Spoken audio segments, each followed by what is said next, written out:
Então, fazer a leitura lá em Mateus, capítulo 5. Hoje nós vamos falar sobre ética cristã e nós vamos ler até o versículo 10, até o versículo 9. Mateus, capítulo 5, de 1 a 9, e procurar tirar algumas lições aqui importantes para cada um de nós. Diz assim a palavra do nosso Deus: Vendo Jesus as multidões, subiu ao monte, e como se assentasse, aproximaram-se os seus discípulos. E ele passou a ensiná-los, dizendo: Bem-aventurados os pobres de espírito, porque deles é o reino dos céus. Bem-aventurados os que choram, porque serão consolados. Bem-aventurados os mansos, porque herdarão a terra. Bem-aventurados os que têm fome e sede de justiça, porque serão fartos. Bem-aventurados os misericordiosos, porque alcançarão misericórdia. Bem-aventurados os limpos de coração, porque verão a Deus. Bem-aventurados os pacificadores, porque serão chamados filhos de Deus. Somente até aqui, por enquanto, nós queremos considerar todo o Sermão do Monte, procurando tirar aqui lições práticas, né, desta constituição moral e espiritual para a conduta cristã, né, olhando e considerando este tema, a ética cristã. Sempre o povo de Deus tem sobre si um governo muito maior, um governo celestial, mais importante, mais santo, justo, do que o governo que os homens têm sobre si. Então, nós nos comportamos, ou buscamos e procuramos nos comportar nesta constituição moral, ou nestas instruções que o Senhor nos dá. Na verdade, a nossa busca incessante é sermos mais e mais semelhantes ao nosso Senhor e Salvador Jesus Cristo. Os primeiros 2 versículos apresentam, então, que Cristo, vendo aquelas multidões que o seguiam quando o Senhor andava de cidade em cidade, de aldeia em aldeia, as pessoas estavam sempre procurando vê-lo, ouvi-lo, ver os sinais que o Senhor fazia. Mas aqui um dos primeiros discursos que o Senhor Jesus faz, os seus discípulos, então, se aproximam dele e o Senhor Jesus pôs-se a ensiná-los. O Senhor fala primeiro com os seus discípulos e depois esta mesma mensagem foi compartilhada conosco e é muito proveitosa, certamente, para cada um de nós. O Senhor Jesus, então, ele está resumindo aqui, poderíamos dizer assim, o caráter e a conduta esperada de um verdadeiro cristão, de um servo fiel, temente a Deus, dedicado, não é? O Senhor dá explicações desta verdadeira justiça espiritual e nós vamos certamente ter muito proveito considerando e estudando este sermão do Senhor Jesus. Não é uma apresentação do evangelho, da salvação, do plano de salvação, né? Não é um sermão para o descrente, não tem como alvo o descrente, mas certamente é um ensino para todos, em todas as épocas, né? Seja no passado, seja hoje, ou seja no futuro, para todos aqueles que em qualquer época conhecem a Jesus Cristo como Senhor e Salvador nas suas vidas. Então, é uma mensagem, é um sermão para nós, para aqueles que confiam e creem na pessoa bendita de Cristo Jesus. Deixa eu só passar o slide aqui. Então, as bem-aventuranças, né? Nós já temos falado um pouquinho desse slide. Vamos avançar.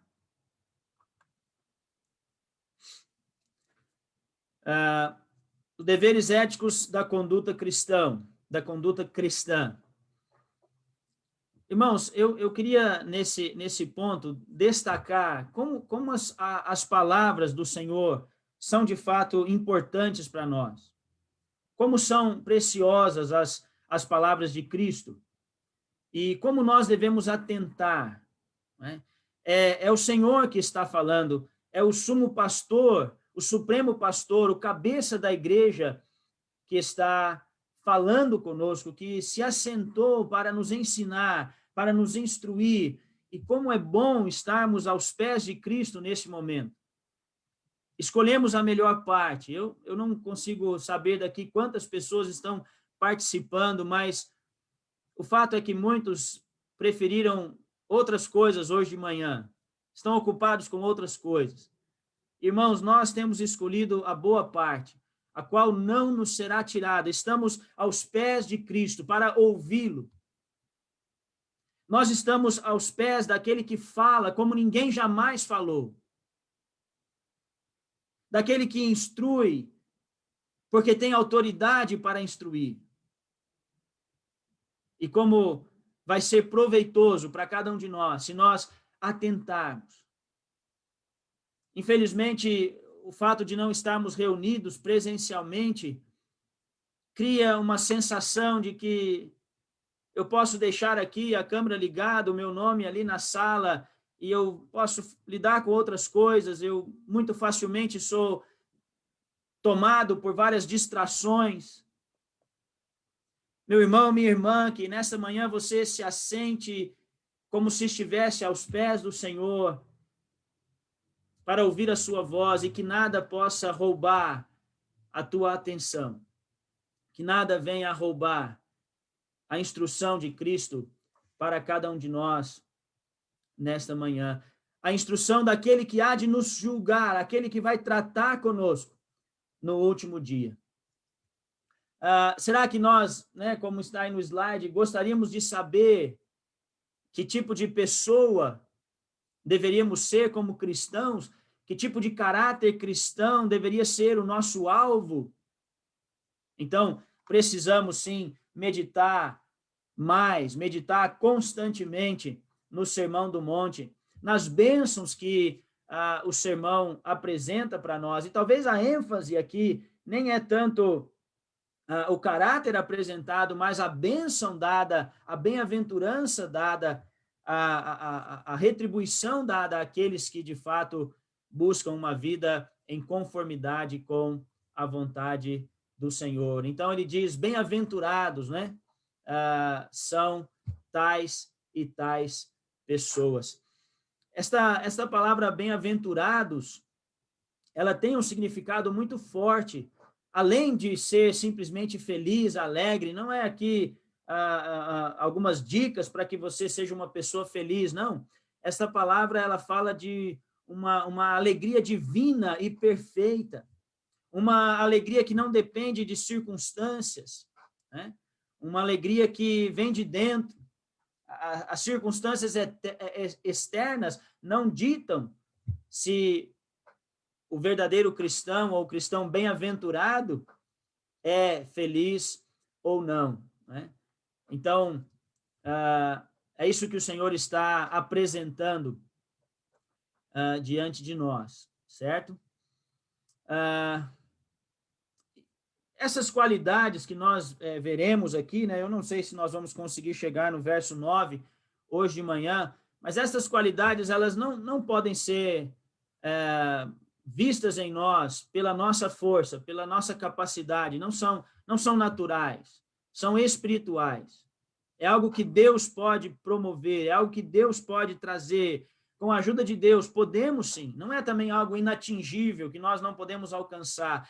E outra coisa importante de nós falarmos aqui são características que todas elas deveriam ser vistas em nós. Não uma coisa ou outra, mas todas elas deveriam ser identificadas em cada um de nós. Então, são possíveis, podemos experimentar essas qualidades e nós só vamos experimentar quando nós tivermos atitudes em direção a elas, né? Cada atitude é um passo que nos leva a uma santificação e a estarmos contentes com tudo aquilo que Deus permite e com tudo aquilo que Deus faz nas nossas vidas, né? Então, que Deus nos abençoe ao considerarmos estas bem-aventuranças. Muito bem, o caráter do cristão. E nós vamos procurar ver os versículos individualmente, mas lembrando que há aqui uma instrução como um todo, e há uma ordem que Deus estabeleceu, né?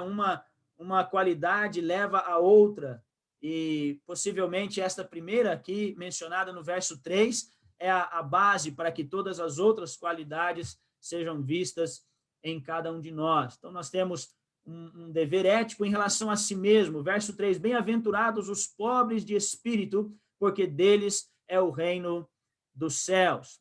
A versão na linguagem de hoje diz, felizes as pessoas que sabem que são espiritualmente pobres, pois o reino dos céus é delas. Então, o Senhor Jesus chamou de felizes uma felicidade perfeita, uma felicidade espiritual, felizes aqueles que entendem que são espiritualmente pobres. A palavra pobres aí, ela tem a ideia de reduzido à pobreza, de mendicância mesmo, daquele que pede esmola, de um mendigo que vai se encolhendo, que ele não tem como enriquecer, ele é necessitado em todos os sentidos, é destituído de riqueza, de influência, de posição, de honra, e ele não tem condições nenhuma de vencer esta situação, né? O dicionário Vine, ele diz que esta palavra significa pobres, ou seja, muito pobres, na miséria, indigentes, incapaz de enriquecer-se. Então, o Senhor está dizendo, felizes, bem-aventurados, felizes em santidade, aqueles que são pobres de espírito.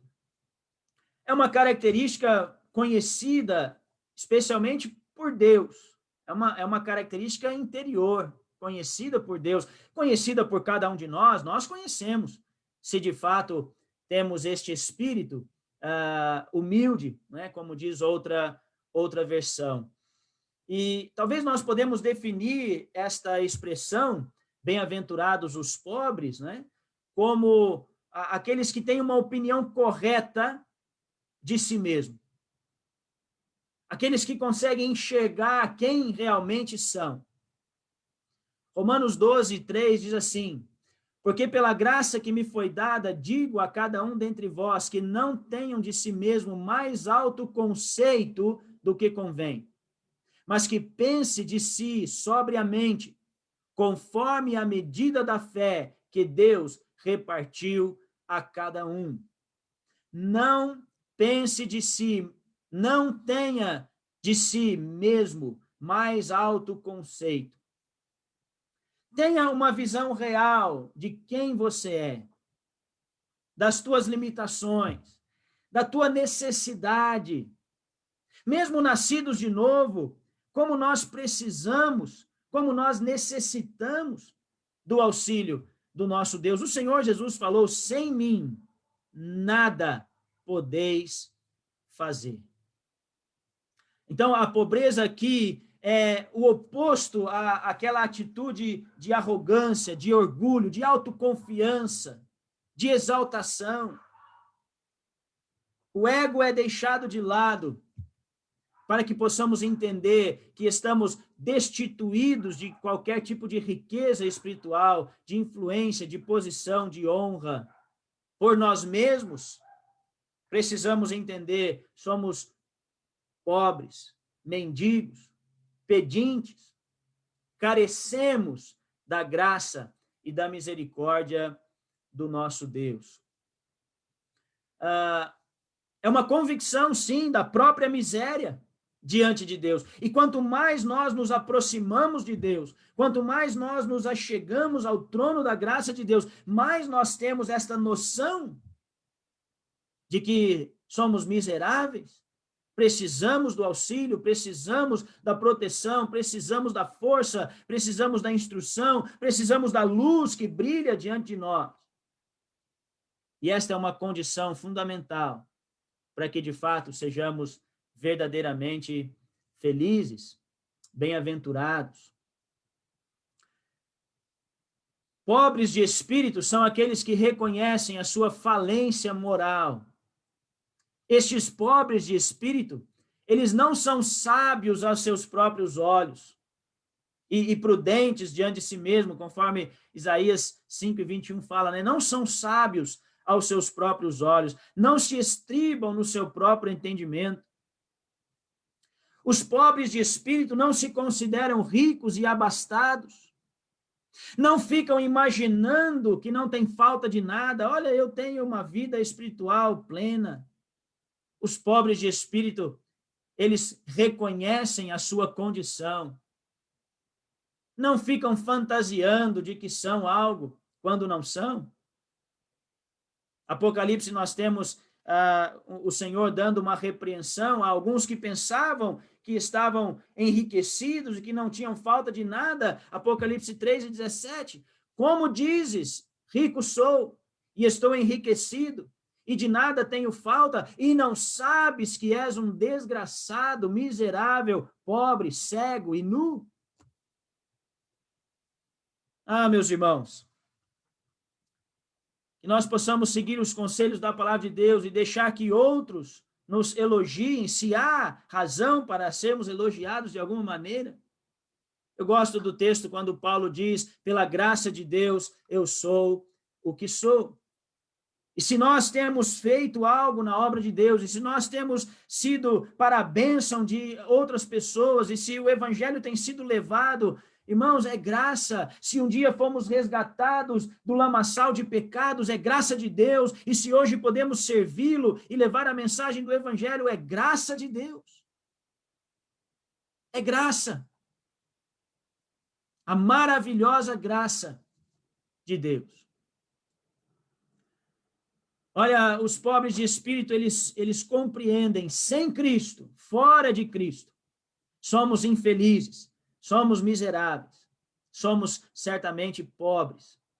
E nós precisamos, então, deste poder, desta força, desta influência que o Senhor pode realizar em nossas vidas. Há uma necessidade espiritual em nós e que somente é suprida em Cristo Jesus ou no Senhor, na sua palavra revelada a cada um de nós. O Senhor diz, aquele que tem falta de sabedoria, peça a Deus, que a todos dá com liberalidade. E o texto diz, destes bem-aventurados, porque são pobres de espírito, deles é o reino dos céus. E esta é uma graça, uma bênção que nós podemos desfrutar mesmo agora, mesmo hoje pela fé. É claro que isso se dará de maneira plena e perfeita na eternidade, mas hoje somos participantes do reino e podemos viver como verdadeiros cidadãos do reino dos céus. No reino dos céus, ou no reino de Deus, não existe sequer um participante que não seja pobre em espírito, que não reconheça a sua condição e a sua necessidade de Cristo, do seu auxílio, do seu poder em nossas vidas. Essa é uma característica certamente fundamental do crente no reino dos céus. Muito bem, há muito mais que poderia ser dito a respeito desta bem-aventurança em particular e das demais que também nós vamos tratar, mas nós queremos trazer algo mais superficial e se os irmãos depois quiserem aprofundar, certamente vão encontrar lições preciosas. Eu poderia indicar aos irmãos este livro, Estudos no Sermão do Monte, muito bom, e ele aprofunda mesmo, considera muitas coisas, então fica aqui uma dica, se o irmão quiser aprofundar um pouco mais, é um ótimo livro, uma ótima leitura. Muito bem, vamos avançar para o versículo 4. Agora nós temos deveres éticos em relação ao pecado. E o verso 4 diz, bem-aventurados os que choram, Bem-aventurados os que choram, porque serão consolados. O dicionário, ele traz a ideia, né, para nós de prantear por, lamentar alguém, sofrer um sentimento ou uma atitude mesmo de sofrimento, e nós entendemos aqui que esses que choram, como a palavra diz, serão consolados, né? O Senhor Jesus chama de felizes em santidade aqueles que choram, porque o dia do consolo os aguarda, o dia do consolo certamente virá. Irmãos, esse choro não se refere aos contratempos da vida, aos embaraços, aos problemas, às dificuldades, às adversidades, às dores, às enfermidades, não. Nós choramos por estas coisas, sim, mas aqui não se trata do choro pelos contratempos desta vida, né? Não é qualquer choro, ou não é um choro qualquer, não é o choro daquele que é chorão. Você já conhece alguém que chora muito por qualquer razão, uma injustiça, ou por causa de doenças, como eu já falei, né? Ou mesmo o pranto hipócrita de alguns,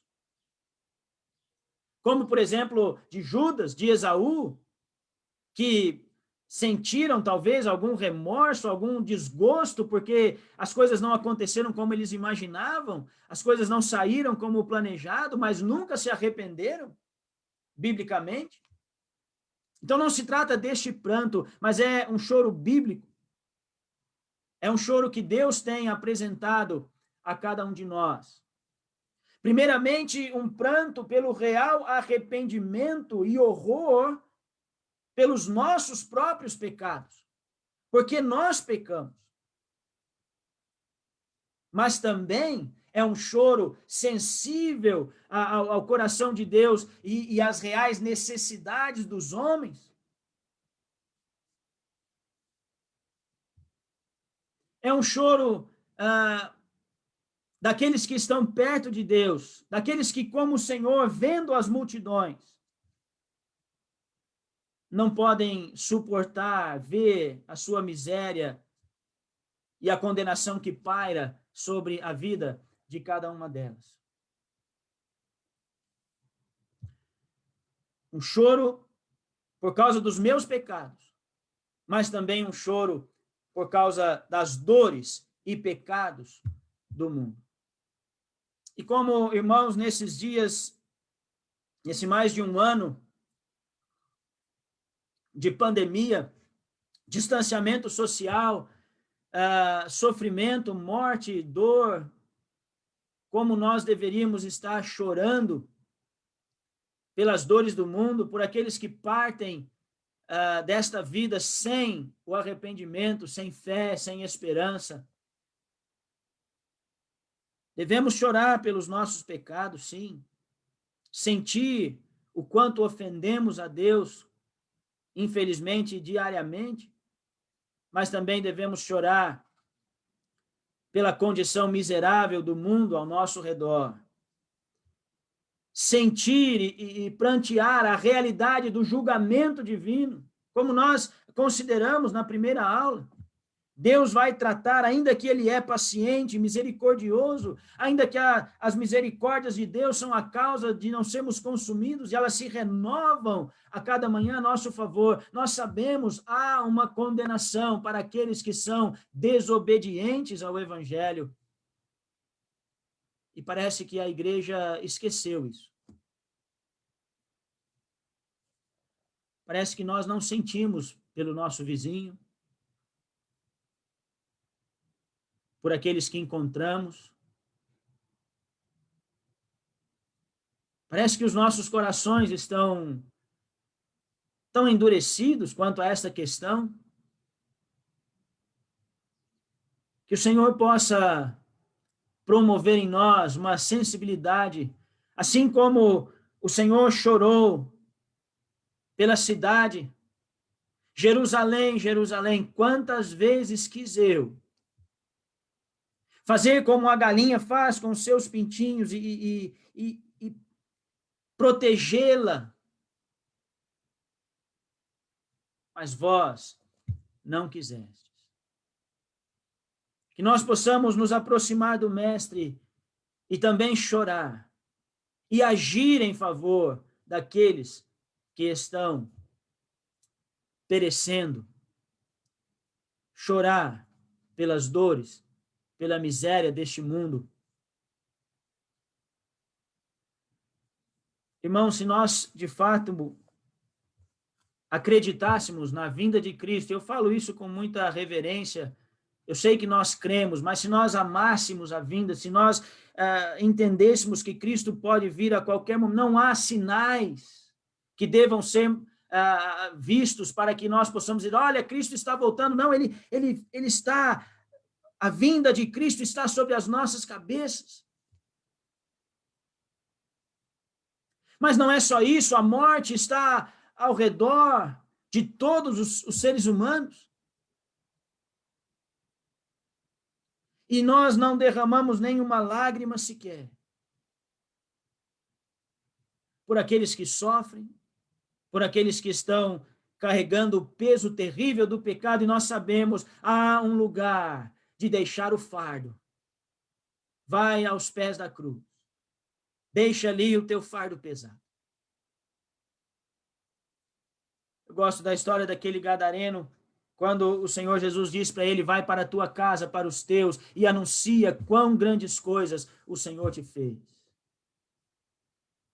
E como nós podemos imaginar que ele, chorando, falava da maravilha, da graça, do livramento que Deus trouxe em sua vida. Bem-aventurados são os que choram, porque serão consolados. Salmo 51:17, sacrifícios agradáveis a Deus são o espírito quebrantado, o coração compungido e contrito, não desprezarás, ó Deus. Um dia nós não precisaremos mais derramar nenhuma lágrima, porque seremos consolados.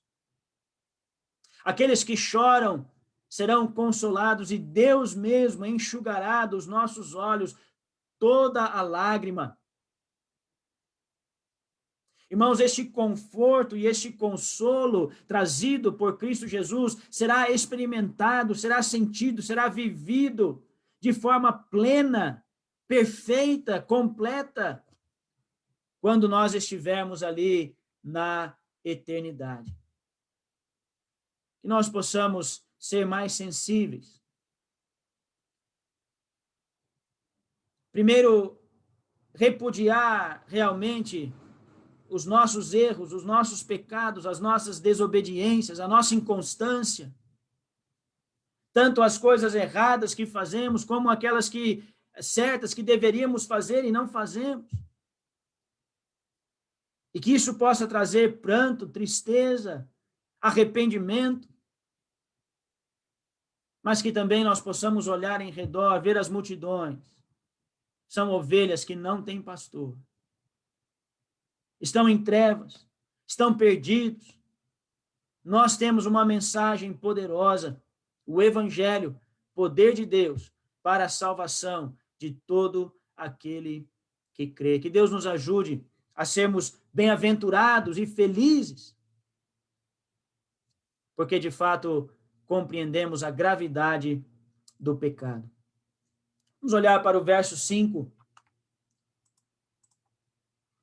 Versículo 5. Bem-aventurados os mansos, porque herdarão a terra.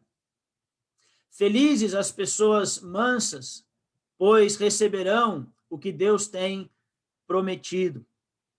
O dicionário diz que manso é aquele que é gentil, bondade de espírito, também humildade.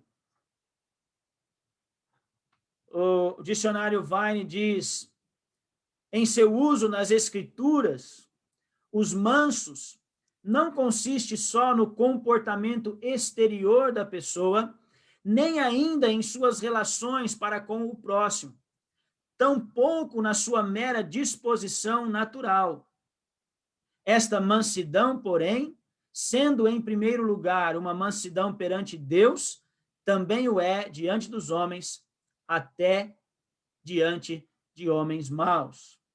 Então, o Senhor está dizendo, olha, felizes, né, os mansos, bem-aventurados os mansos.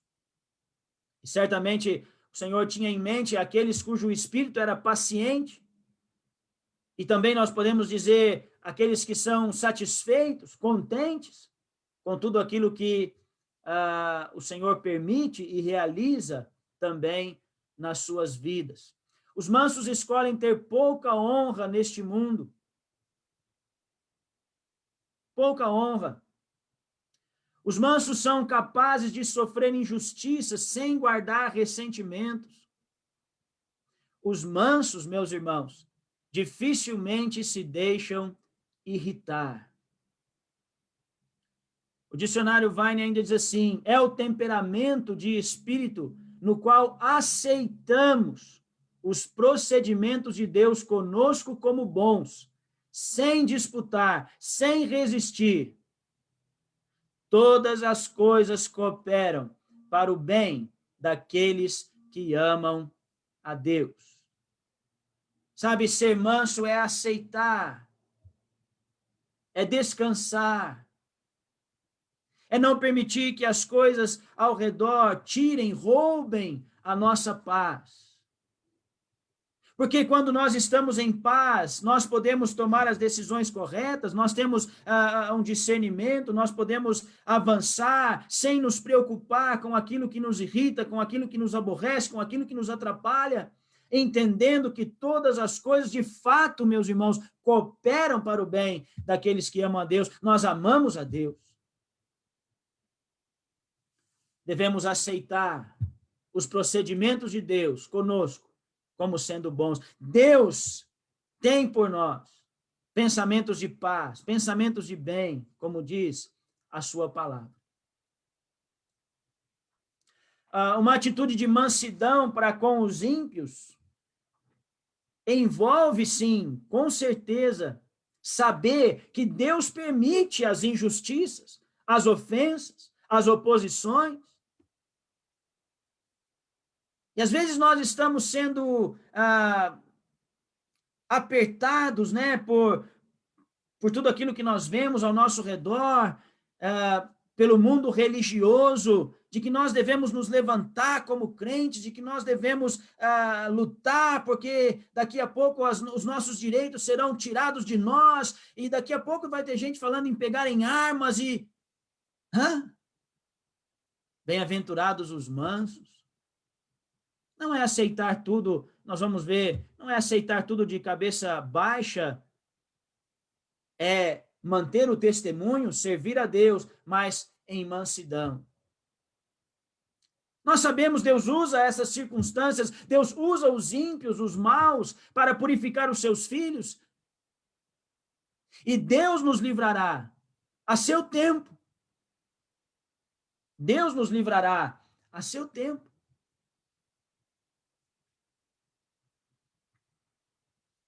Os mansos certamente estão contentes em esperar pelas boas coisas que Deus tem para dar. A mansidão, ela está diretamente ligada com uma posição de humildade. Irmãos, a longo prazo, ainda que hoje pareça que não, mas a longo prazo, os mansos não são os perdedores. Os mansos são aqueles que vencem. E certamente chegará o dia em que reinarão sobre a terra. E aqui vale nós lembrarmos, mansidão não é o mesmo que fraqueza, de maneira nenhuma. O adjetivo manso era usado pelos gregos para descrever um cavalo domado, um puro sangue domado, grande poder sob controle. Você talvez já tenha ouvido essa definição. Mansidão é poder sob controle. O dicionário Vine, mais uma vez, define desta maneira: deve ser entendido claramente que mansidão, manifestada pelo Senhor e recomendada para o crente, é fruto de poder. Você vê um homem manso, aquele crente é fraco, ele não reage. É justamente porque ele tem poder de Deus em si, porque ele tem o Espírito Santo em sua vida, que ele é manso.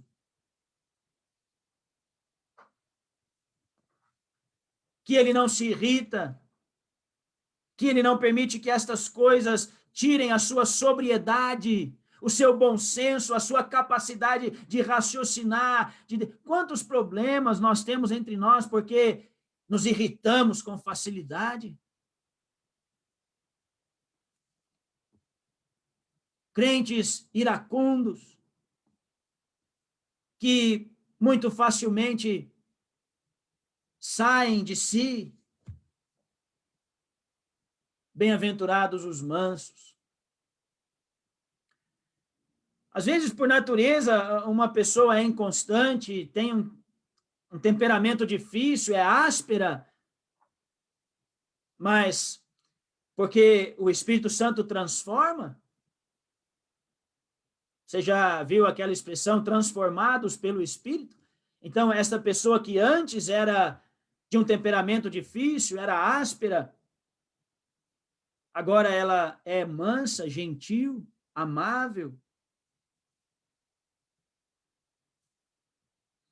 Mais uma citação do dicionário Vine aqui para nos ajudar a entender este dever ético, não é? Este traço do nosso caráter cristão. A suposição comum é que quando um homem é manso, é porque ele não pode se ajudar. Ele não pode vencer aquela situação, então ele se rebaixa, né?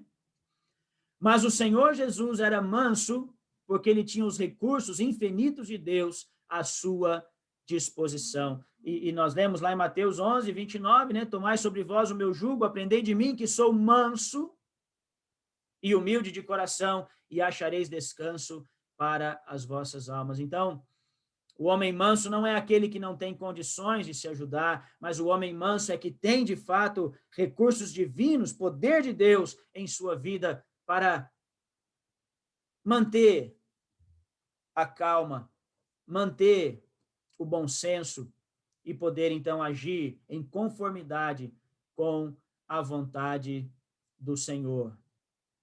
Manso é ter, de fato, poder de Deus. O manso, ele, em causas próprias, ele vai ser bem gentil, bem manso. E aqui eu gostaria de destacar isso no final deste versículo. Mas ele também vai cumprir o propósito e o mandado de Deus de ser coluna e baluarte da verdade no que diz respeito às coisas divinas, no que diz respeito ao defender a fé, defender a verdade. Certamente ele vai se posicionar. Não a ponto de perder o seu autocontrole, o seu domínio próprio, não a ponto de perder esta característica, não é? O seu ser gentil, mas ele vai sim se posicionar ao lado da verdade, defendendo a fé, defendendo a verdade. Os mansos não vão herdar a terra agora, não é? Nós herdamos hoje a afronta, o abuso, a injustiça, o desprezo. Somos convidados a negar-nos a nós mesmos e a cada dia tomar a cruz e seguir a Cristo. Então, esta promessa não é para agora, mas certamente herdaremos a terra com Cristo quando o Senhor vier e também quando estivermos com o Senhor na sua presença. Então, de fato, são bem-aventurados os mansos, porque herdarão a terra. Vamos avançar, que o tempo não para, né? Infelizmente, nós vamos olhar agora para o versículo 6. Bem-aventurados os que têm fome e sede de justiça, porque serão saciados. Felizes as pessoas que têm fome e sede de fazer a vontade de Deus, pois ele as deixará completamente satisfeitas. Ele as deixará completamente satisfeitas. Então, o Senhor Jesus chama de felizes em santidade, bem-aventurados, aqueles que têm fome e sede de justiça, e a estes é prometido, então, que serão completamente satisfeitos, serão saciados, né? Olhando para um dicionário, nós vemos que a palavra traduzida por fome é estar faminto. Tem também um sentido de uma metáfora, né? Desejar ardentemente, buscar com desejo impetuoso. Esta aqui é o sentido da fome. Desejar ardentemente, buscar com desejo impetuoso a justiça. Também a palavra traduzida por sede, né? Sofrer de sede, figurativamente, disse daqueles que, sedentos, sentem dolorosa necessidade e ansiosamente almejam aquelas coisas pelas quais a alma será refrescada. Então, a fome e a sede é esse desejo de ver justiça. E a palavra justiça aqui, ela quer dizer, de fato, uma condição aceitável para Deus, integridade, virtude, pureza de vida, justiça, pensamento, sentimento e ação corretos diante do Senhor. Irmão, você tem fome e sede de justiça? Você deseja ardentemente, você busca com desejo impetuoso ver e promover justiça?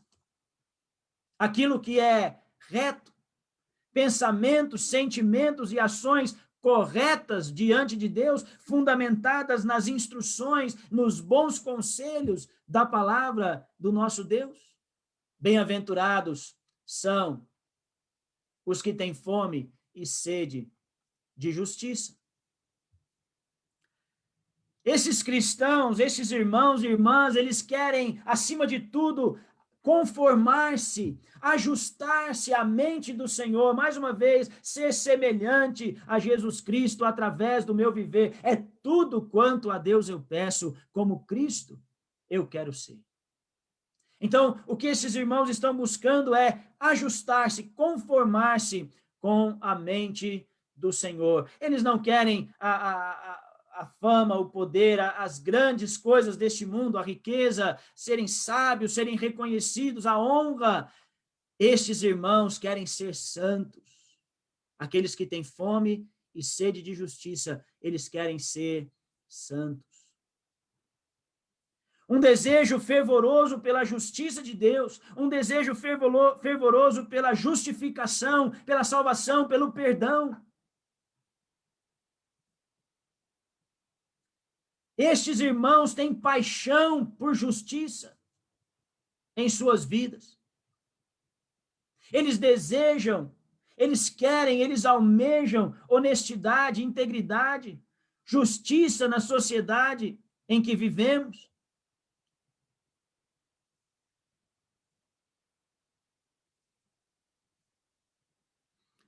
E talvez uma das coisas que eu tenho orado ao Senhor e rogado pela igreja local aqui no Beija-Flor é que possa existir verdadeira santidade na igreja local. Estes irmãos, eles desejam, eles anelam uma santidade prática nas igrejas, uma justiça real, pensamentos, palavras, atitudes corretas, alicerçadas nas instruções deixadas para nós. Bem-aventurados os que têm fome e sede de justiça, porque serão saciados. Bem-aventurados são estes, porque um dia eles terão o que desejam. É claro que neste mundo nós não veremos isso. Nós podemos ver algo sendo feito de maneira correta aqui e ali, podemos procurar promover o que é bom, o que é justo, o que é verdadeiro, o que é amável, o que é honesto, mas no conjunto total nós sabemos que este mundo jaz no maligno, nós temos falhas, tropeçamos, cometemos injustiças, somos muitas vezes injustiçados. Mas nós não podemos desanimar, devemos continuar procurando ser e ter fome e sede de justiça. Um dia, meus irmãos, seremos fartos de justiça, grandemente saciados na presença de Deus, na sua vinda. Um dia nós acordaremos revestidos de glória. Seremos semelhantes a Cristo, veremos o Senhor face a face, então ali estaremos completamente satisfeitos. O salmista no Salmo 17, verso 15, ele diz: quanto a mim, contemplarei a tua face na justiça, eu me satisfarei da tua semelhança quando acordar.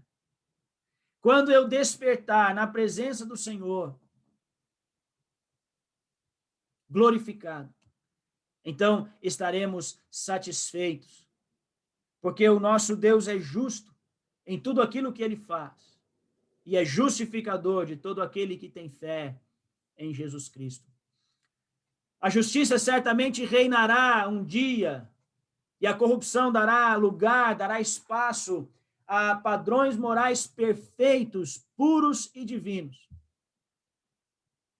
Isso nós desfrutaremos por toda a eternidade.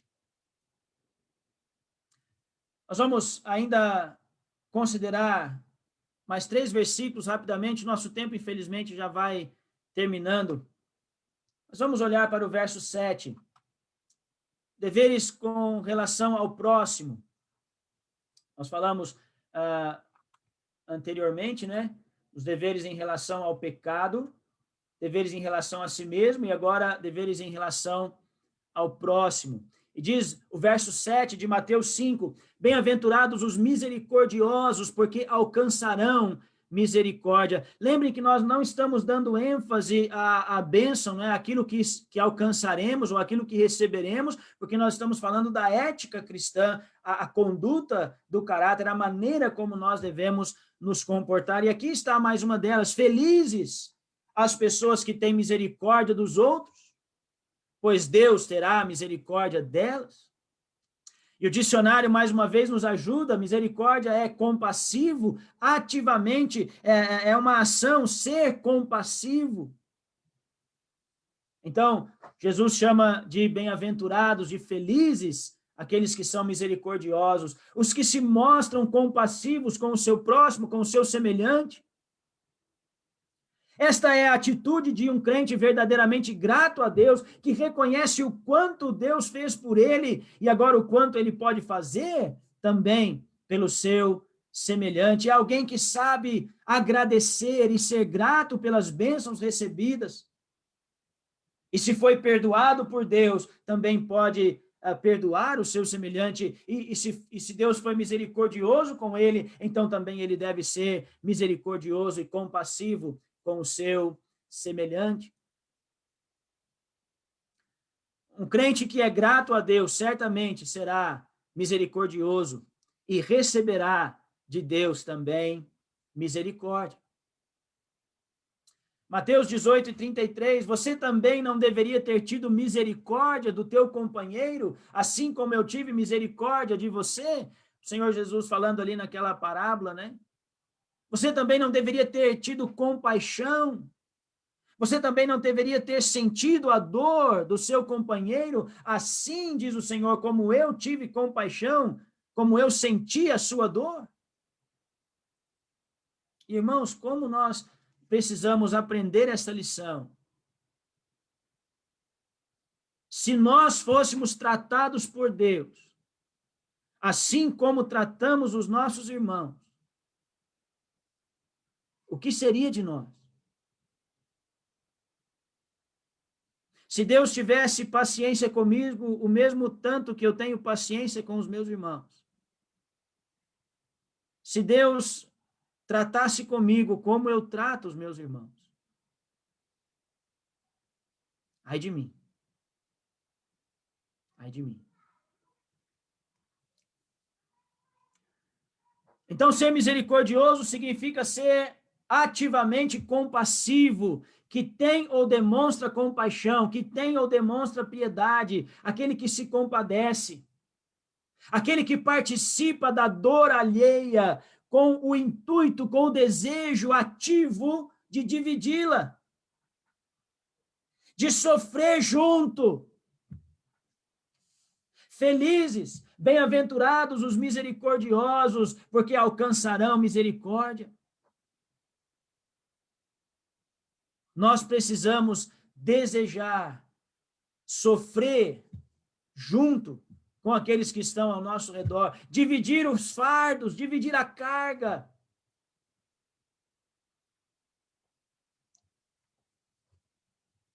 Estes são os misericordiosos. Eles têm compaixão de todos quantos sofrem, seja por causa do pecado, seja por causa das adversidades. Eles querem amenizar, suavizar, diminuir estes sofrimentos. E, meus irmãos, nesses tempos de pandemia, de distanciamento, de doença, de dor, de crise financeira e assim por diante, o que nós temos feito para amenizar? Primeiro, é claro, o sofrimento de irmãos que estão ao nosso redor, porque façamos o bem a todos, mas principalmente aos da família da fé, mas também o que nós temos feito para amenizar, para suavizar a dor daqueles que estão ao nosso redor.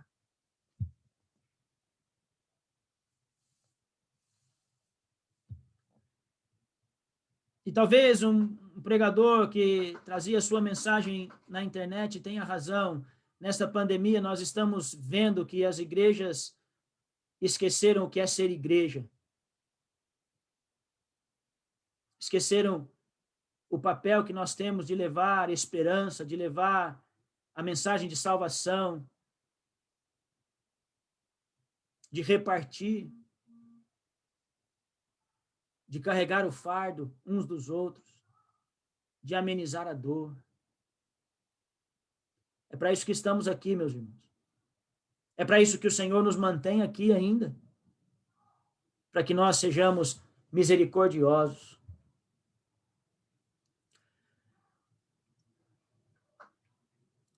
A misericórdia, ela nos leva a praticar e fazer o que é bom, boas obras em Cristo.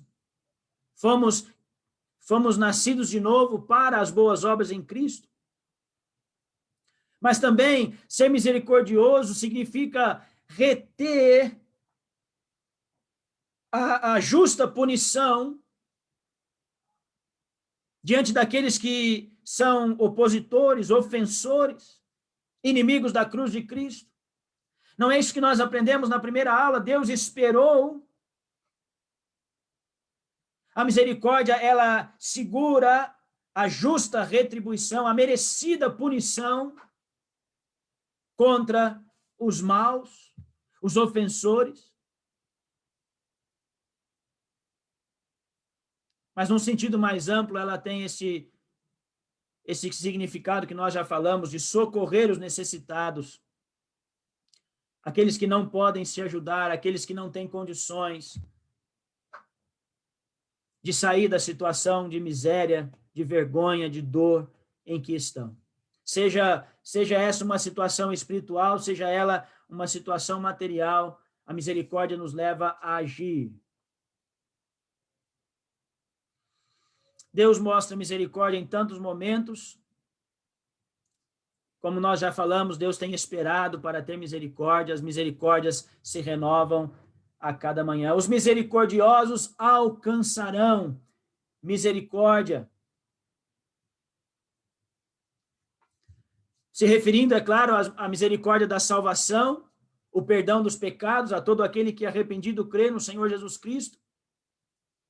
Mas essa misericórdia não depende somente da pessoa ser misericordiosa, mas depende da fé, do crer. Então, essa misericórdia que será dada, ou essa misericórdia de Deus conosco, ela vai além aqui. E ela está falando do dia, da necessidade, do dia mau. E Deus terá misericórdia de nós, cristãos, que temos agido em misericórdia. E também está falando mais precisamente da misericórdia naquele dia futuro, quando o Senhor há de tratar conosco no tribunal de Cristo, retribuindo tudo aquilo que temos feito neste mundo. E nós sabemos, se a obra de alguém se queimar, este sofrerá prejuízo.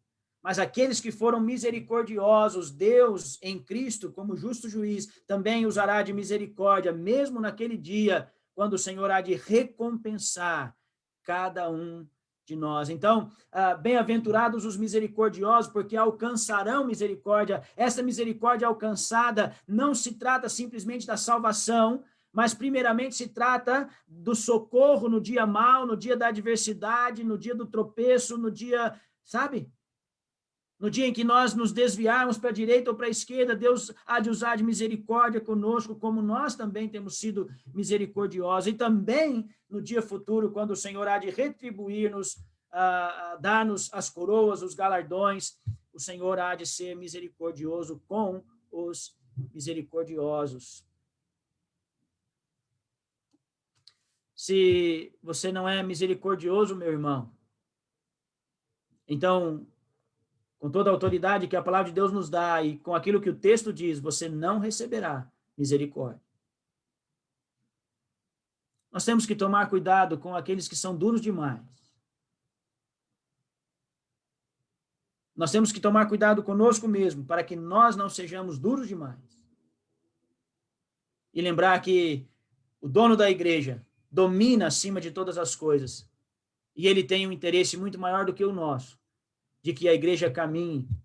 Ele está preparando a sua noiva, sem mancha, sem ruga, sem nada que contamine. Nós devemos caminhar nesse sentido, mas agindo com misericórdia. Muito bem, vamos para o próximo versículo, e olha só, já são 10h50, eu preciso parar, então eu vou só mencionar aqui, bem-aventurados os limpos de coração, porque verão a Deus, né? Uma pessoa... Eu tinha aqui algumas definições também, mas eu não vou continuar, irmãos, não quero passar muito mais o tempo.